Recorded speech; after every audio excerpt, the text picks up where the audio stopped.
एक बहुत बहादुर, नेक, सखी और नरम दिल बादशाह था। वो अपनी मलिका सोफिया और शहजादी इशा के साथ रहता था। बादशाह को अपनी आवाम से बहुत मोहब्बत थी।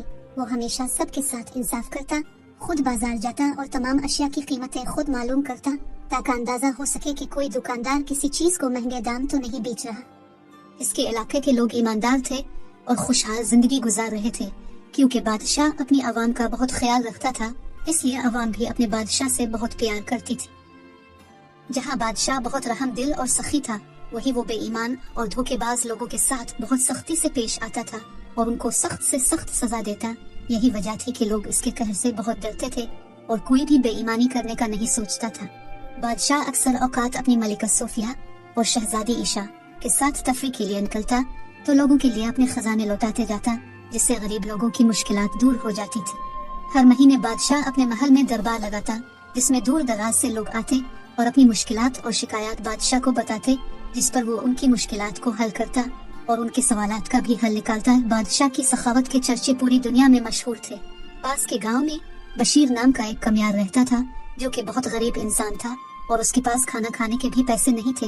वो परेशान हालत में चला जा रहा था कि इसे इसका एक दोस्त मिला। इसके दोस्त ने परेशानी का सबब पूछा तो बशीर ने कहा, भाई क्या बताओ, हालात बहुत खराब हो गए हैं। घर में खाने को भी कुछ नहीं बचा और न ही काम धंधा चल रहा, बस इसी वजह से परेशान हूँ। इस पर बशीर का दोस्त इसे कहता है, पास के इलाका का बादशाह बहुत सखी और नेक दिल है। वो गरीब लोगों की बहुत मदद करता है और कल ही वो अपना दरबार लगाने वाला है, तो तुम इधर चले जाओ, वो तुम्हारी मदद जरूर करेगा। इस पर बशीर अपने दोस्त को कहता है, भाई तुम्हारी बहुत मेहरबानी, तुमने मेरी बहुत बड़ी मुश्किल हल कर दी। मैं कल ही जाता हूँ और बादशाह से अपनी गरीबी को दूर करने की दरख्वास्त करता हूँ।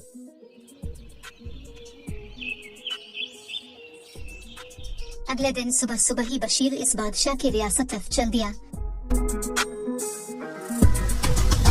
दोपहर के वक्त वो इस रियासत में पहुंच गया। दरबार में जाने के लिए लोगों की भीड़ लगी हुई थी। दरबार लोगों से कुछ सवालात पूछकर इनको अंदर जाने देता। कुछ लम्हे बाद बशीर के अंदर जाने की बारी आ जाती है। बशीर जब गेट पर पहुंचता है तो दरबान उसे रोक लेता है और कहता है, अंदर जाने के पैसे लगेंगे, लाओ जल्दी से मुझे कुछ पैसे दो और अंदर चले जाओ। भाई किस बात के पैसे, मेरे पास तो कोई पैसे नहीं है। देखो अगर अंदर जाना है तो पैसे तो देने ही पड़ेंगे, वरना इधर से चले जाओ, मैं तुमको अंदर नहीं जाने दूंगा। भाई तुम्हें अल्लाह का वास्ता है, मुझे अंदर जाने दो, मेरे पास तुमको देने के लिए कुछ नहीं है। मैं बहुत गरीब इंसान हूँ, मेरे पास खाना खाने के भी पैसे नहीं हैं और मैं बहुत मुश्किल से यहाँ पहुँचा हूँ। अच्छा अगर तुम्हारे पास पैसे नहीं है तो एक काम करो, जब तुम बादशाह के पास जाओ तो बादशाह तुम्हें जितना सोना दे तुम उससे ज्यादा सोना मांगना और फिर जितना भी सोना तुमको मिलेगा इसमें आधा सोना तुम मुझे दोगे। अगर तुमको ये शर्त मंजूर है तो मैं तुमको अंदर जाने दूंगा। ठीक है भाई, मैं तुमको आधा हिस्सा दे दूंगा, क्योंकि मेरे पास और कोई रास्ता भी नहीं, इसलिए मैं तुम्हारी शर्त मानने को तैयार हूँ। अब वो दरबान बशीर को अंदर जाने देता है। बशीर बादशाह की बारगाह में पहुंच जाता है और देखता है कि सभी लोग बादशाह को अपनी मजबूरी बताते हैं और बादशाह उनकी मदद करता है और उनको बहुत सारा सोना और पैसे देता है। कुछ देर बाद बशीर बादशाह सामने हाजिर होता है और बादशाह से कहता है, बादशाह सलामत, मैं पास के गांव से आया हूँ और बहुत गरीब इंसान हूँ। गुजर बसर बहुत मुश्किल से होता है। आपके बारे में बहुत सुना के आप बहुत सफी इंसान हैं और गरीबों की मदद करते हैं। मुझे भी आपकी मदद की जरूरत है ताकि मैं अपना गुजर बसर कर सकूं। बशीर की बात सुनकर बादशाह उसे कुछ तहाइफ और सोना देता है, जिसके लेने के बाद बशीर बादशाह से कहता है, बहुत शुक्रिया बादशाह सलामत, अल्लाह आपको हमेशा सलामत रखे और आपकी उम्र दराज करे, लेकिन मेरी एक गुजारिश है कि मुझे थोड़ा और ज्यादा सोना दिया जाए।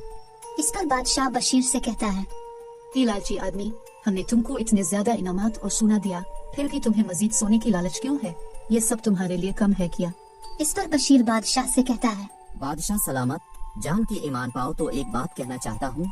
मैं एक गरीब इंसान हूँ, लेकिन मैं लालची नहीं हूँ और न ही मैंने कभी झूठ नहीं बोला है, इसलिए मैं आपको सब कुछ सच सच बताना चाहता हूँ। जब मैं महल के गेट पर आया तो दरबान ने अंदर आने के लिए मुझसे कुछ रकम का मुतालबा किया और अदा न करने की सूरत में मुझे अंदर आने से रोक दिया। ये बात सुनकर बादशाह गुस्से से आग बबूला हो जाता है और बशीर से कहता है, मुझे सारी बात तफसील से बताओ। मेरी हुकूमत कोई भी इंसान धोखेबाजी करेगा तो मैं इसको सख्त से सख्त सजा दूंगा, और अगर तुमने मुझसे कुछ छुपाया तो मैं तुम्हें भी कैद कर दूंगा।